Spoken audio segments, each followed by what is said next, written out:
इसी बीच बड़ी जानकारी आपको दे दें, लोकसभा में आज 4 बिल पेश हो रहे हैं। केरल का नाम बदलने वाला बिल पेश होगा।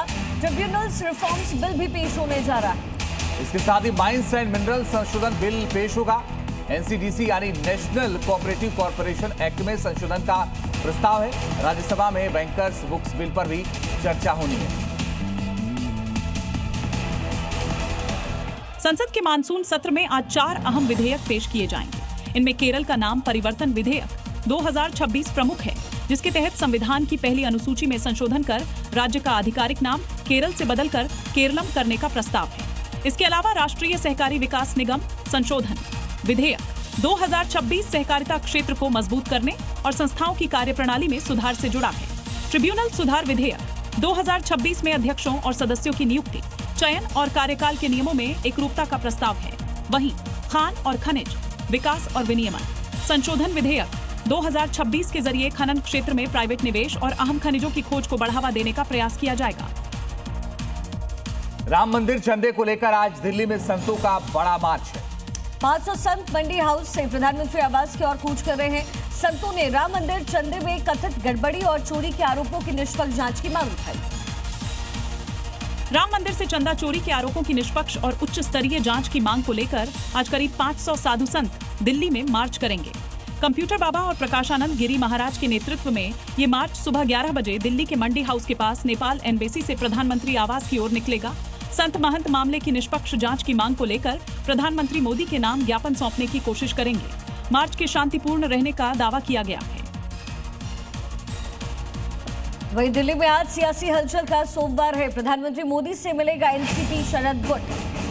शरद गुट के 8 सांसद प्रधानमंत्री से मिलेंगे। मुलाकात को लेकर सियासी अटकलें बेहद तेज हैं और ये मुलाकात भी बेहद अहम होने वाली है।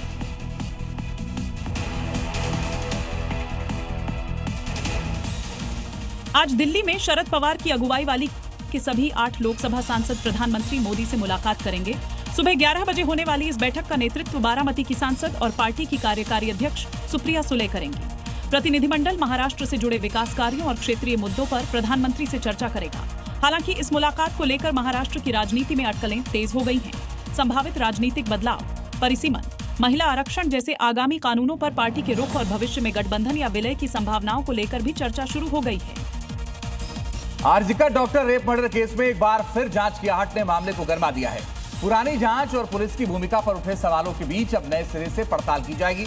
ऐसे में सबसे बड़ा सवाल है, क्या दोबारा जांच से उस खौफनाक कांड के अनसुलझे सवालों के जवाब मिलेंगे? पश्चिम बंगाल के मुख्यमंत्री शुभेंदु अधिकारी ने आरजीकर अस्पताल में डॉक्टर के रेप और हत्या मामले की नई जांच कराने का ऐलान किया है। उन्होंने आरोप लगाया कि इस मामले में पुलिस अपनी जिम्मेदारी निभाने में नाकाम रही है। मुख्यमंत्री ने कहा कि घटना की जांच को नए सिरे से आगे बढ़ाया जाएगा और पूरे मामले की निष्पक्षता से पड़ताल होगी। आरजीकर अस्पताल में डॉक्टर के साथ हुई दरिंदगी और हत्या के बाद से ही मामला देश भर में चर्चा में रहा था।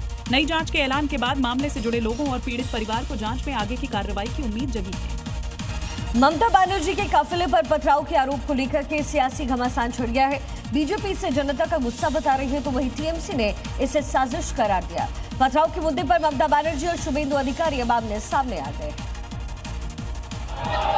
पश्चिम बंगाल के हलीशहर में पूर्व मुख्यमंत्री ममता बनर्जी के दौरे को लेकर सियासी घमासान तेज हो गया है। पुलिस लॉकअप में टीएमसी के पूर्व पार्षद की मौत के बाद ममता बनर्जी मृतक के परिजनों से मिलने पहुंची थीं। ममता का आरोप है कि पुलिस की मौजूदगी में असामाजिक तत्वों ने उनके काफिले पर बड़े बड़े पत्थर फेंके। उन्होंने कहा कि खिड़कियां खुली होती तो गंभीर हादसा हो सकता था। वहीं मुख्यमंत्री शुभेंदु अधिकारी ने इसे जनता का गुस्सा बताया। बीजेपी ने ममता के दौरे के तरीके पर भी सवाल उठाए हैं।